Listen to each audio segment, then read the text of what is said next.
Welcome back to the Survival Circle. Today we're going to talk about a homemade hand pump. Now, before I get into this, I want to thank everybody who's stuck around and subscribed since my absence. I've been really busy and finished my master's work for my master's of business administration. So I have that taken care of, and hopefully I'll be creating a whole lot more videos for you guys here real soon. But we're going to go ahead and get into this guy. This is the homemade hand pump. It is a video I've really been wanting to make since I got onto YouTube because it was one of the things that I first looked for on YouTube, and I just couldn't find one that you could make with very few tools, that was economical, and just actually moved water.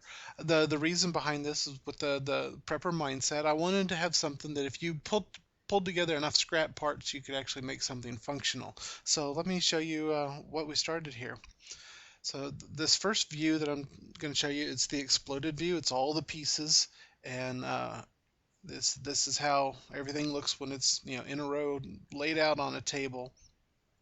And we're going to get in and show you step by step how I put this thing together. Here's a little more the exploded view in detail. You can see the pipe stem that serves as the pump body, the assorted nuts, bolts, washers. I'm going to go ahead and go on to the seal housing. Now, there's two seals in this thing. Both of these guys are 3/4 inch PVC end caps, and I just took a drill, and in the center of each I drilled a 5/16 inch hole, and the rod you see there at the bottom of the screen is a 5/16 all thread, and that's going to go for the pump seal. One of these is the intake seal, one of them's the pump seal. It's just the terminology I'm using. I don't know if the terminology is correct or not, but that's how I started it off, by getting those 3/4 inch PVC fittings and drilling holes in them. Then here's the intake seal that is torn apart. What we have is a 5/16 inch bolt there. Then we have a the little brass washer in there is called a finishing washer if you're looking for it at Home Depot. And the washer that I found is just the right size to go onto a 5/16 inch bolt. And by the way, I'm drawing this out, and if you would like instructions, just send me an email, and I should have the the drawing done in the next day or two. So it's almost New Year's Day 20. It's about to go from 2012 to 2013. So um, if you're watching it sometime past, into January or beyond, then I should have that drawing done. So if you want a copy of the drawing, just let me know. Many of you could probably make it from just this video. Right there on that bolt, though, you have the bolt, you have the little brass washer, then that black thing, that's a little piece of inner tube, bicycle inner tube.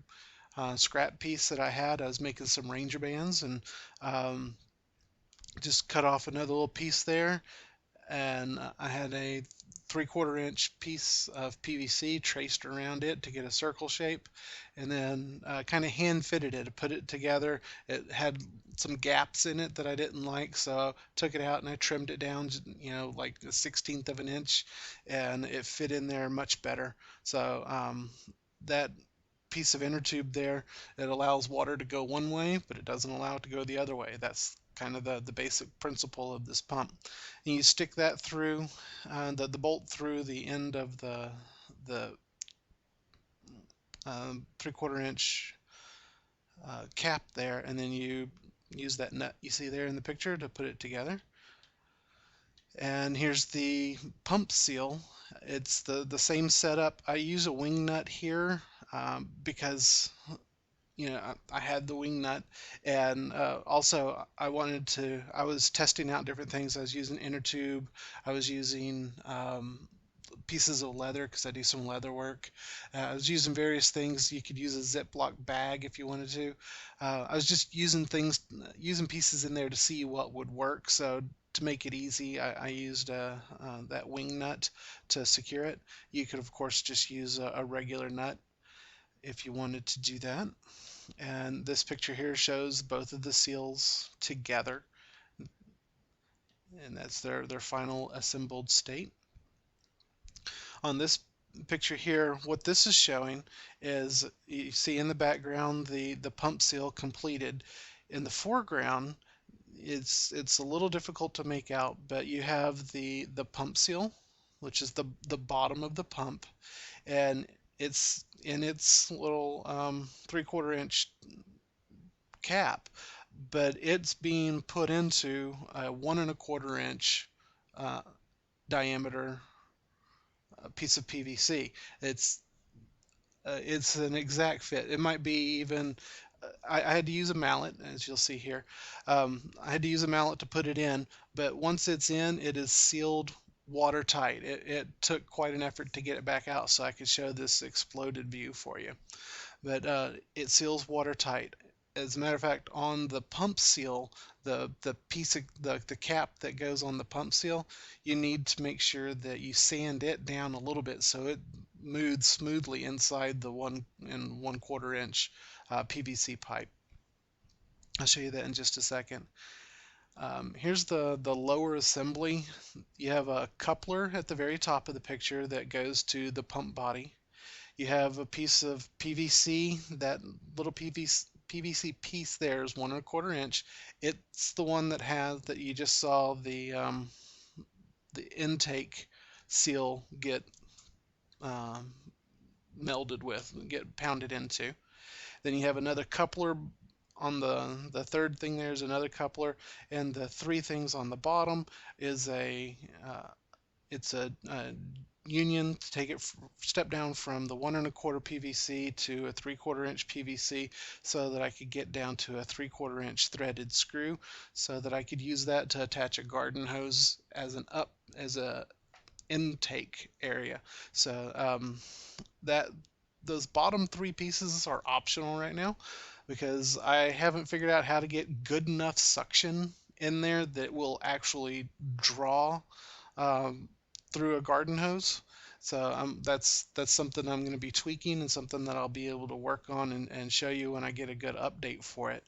But the top two pieces really are what you need right now. You need the coupler, and you need that 1 1/4 inch PVC. You'll probably have to use a rubber mallet or something to put those two pieces together, because once you put the 3/4 inch uh, cap inside that 1 1/4 inch PVC, it's going to make it a really snug fit. It does expand it. It might be a 64th or a 32nd of an inch too big. So you put it together with a rubber mallet, and you have a really nice seal. All right, so here you see the two sections I was just talking about completed. The top part is the coupler with the seal on it. The bottom part is the portion that you would need to attach a garden hose. Right now you could skip that part if you want to, because I can't get it to work just yet. Again, I think it's just a matter of making sure I have a really good seal on the rest of the assembly. So we're going to come back to that, but again, you can leave that optional part off right now if you want to. So we're going to switch ends of the pump, go to the top side. We have a T, that's a 1 1/4 inch T that goes down to another union between the 1 1/4 inch and a 3/4 inch piece of PVC.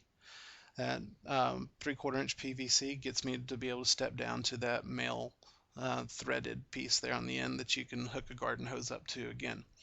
And right now you can go to Home Depot and you can buy a hand pump. I mean, it was kind of crazy. I was sitting there trying to design a hand pump, and I was pulling stuff off of a shelf right next to a hand pump. But the deal is, the hand pump at Home Depot, I'm sure it's completely serviceable and everything, but one, it doesn't have the ability to have a garden hose hooked up to it. It has like a little 3 or 4 foot hose, which might be fine for your purpose. But two, the one that I built, is about half the cost of that. The hand pump there at Home Depot, my local Home Depot, it runs around 30 bucks. And with all my pieces assembled and cut to size and assembled and everything, we're talking less than $17 for what I'm showing you here in this video for the PVC. Plus, if you do this now, you'll understand the basic principles of making a pump, and you'll actually learn something in the process. So you'll have a pump, you'll have knowledge, and you'll have the ability to move water a further distance as well.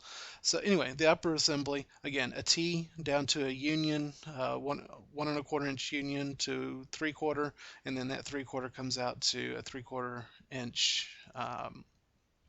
male threaded piece that goes to a garden hose. So this one I'm showing you, this is the completed upper assembly. All the pieces put together, again, just dry fit. They're pounded together with a rubber mallet where necessary, but I haven't glued any of this stuff. You'll see that in the demo video in a minute. But these are not glued, and I'm probably not going to glue a whole lot of this. I want to be able to take this pump apart and put it in a backpack. I want to be able to take it apart and clean it. I want to be able to do things with it that requires me to be able to disassemble it. With that in mind, I'm probably not going to I'm probably not going to glue everything together and make it a permanent fixture. All right, so here's the handle. You don't have to go as complex as I went on the handle. As a matter of fact, you don't have to put a handle on it at all. You have a piece of all thread, you can hold on to it, you can move that all thread, and it's going to pump water. I just thought it's going to be more comfortable if you have a decent handle on it, so I went ahead and created this. We'll start over on the right hand side of the screen. You have the all thread coming into a 1 1/4 to 1/2 inch union. I did that just so I could get the gauge smaller, so that the 5/16 all thread, when it comes through, it doesn't have as much wobble room in there. You know, I could have just left the top of this off completely and not worried about it at all. But I just think this looks a little better, and it gives you a little more stability. You're not as likely to bend your all thread. So anyway, the all thread comes to that 1 1/4 to 1/2 inch union. It's going to go through a nut, through a lock washer, and then in the middle of the screen there is a 1/2 inch plug, PVC plug. I've drilled a 5/16 hole in that. The all thread will keep coming through and get secured with the nut on top. And then once it's all done, the T is going to be glued to the plug, so that'll make a nice handle, nice comfortable handle for use. So in this picture, this is the intermediate phase. You can see that I've already put the nut on, the lock washer on, and I've threaded the plug onto it. And you see at the top, you need to have just a little bit of gap there for the top nut. And what you're going to do is slide that plug back up, and then so that you don't have all that all thread sticking out on top, slide the plug back up and glue it in place. And then you really secure it by tightening the nut on the bottom, the nut and the lock washer, until they make a tight connection between the top nut and the plug. So you just kind of sandwich them in place. You can see that a little better here in this picture.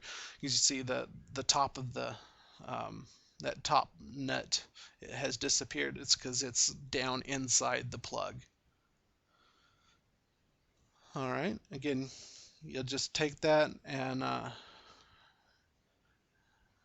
you see the plug is inserted into the T there, and now the entire assembly is inserted into the pump housing. So it's really a really easy design. And then you go with the completed assembly. Again, you can see here that the whole pump is installed, put together, and I have just the little garden hose attachment on the bottom off of it right now, just to show you that it's an optional piece and not absolutely necessary. And here at the bottom that's with the garden hose piece attached. All right, so that is the pump assembly. Let me show you what it looks like when it's all put together and in use. Yeah. Okie doke. So here we're going to do the demonstration of my rain catchment barrels, and you just have to build up a little pressure here. If you need to, you can prime it to get it going a little better, but there you go. I haven't glued everything down, but that's how it works.